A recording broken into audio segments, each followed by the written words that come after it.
ameda ko conclude wachno ni gino na en ni e weche gi duto te kata seche ma MCs negotiate ka gi negotiate kata ni mondo ong'wone Sakaja kata jakom ka konye to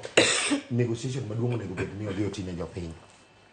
gi list ne kuonde ma development okotimore maber mondo Nairobi obede maler ng'eni sani kata kiwuothe Nairobi city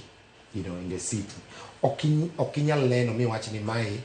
Sakaja nyocho kelo manyien kata mana pavements no kiloso pavement moro matin kamoro moluorore kama endi osiptende manyocha ne Uhuru Kenyatta gero through NMS ema pod nitiere okinyene kata kantiere medruok mar hospital moro kata medruok mag water project kata gima Sakaja nyalo mana hago en mana wach mar chiemo lunch mar nyithi sikul cha michulo siling 5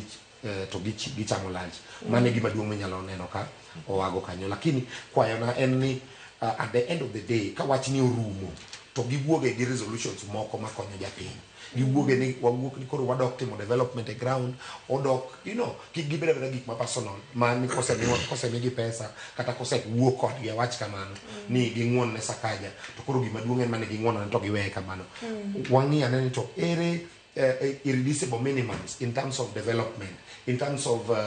service delivery, tiyo ne japiny e weche mag thieth e weche mag arita kwe e weche mag sitima kake wachono weche mag pi responsibility mora mar county government onego bed ni lodge gwenge timo wang'ia ne ka nitiere solution madhi bedo e weche go eko to kik bed mana ni gin weche ma personal mag yieng'o mar ng'ato kata mar joginene mana kaka wadwa bila nosewacho ni mondo Sakaja dhi dala ok bedo mayot ok en gima yot both legally to kata mana e yore mag pap ok en gima yot nikech onge ng'ama nyalo yie ni owe kom mar gavana ma Nairobi ni odhi dala to bende ji are interested e kom no ma serious ma ko leng'ore matin to bende mane kaka gino bai kamano lakini gima duong' en ni ka gitieko wachni ka wachni rumo which is going to be like in the next 1 week or so wachni ka rumo to rume ni japiny emo benefit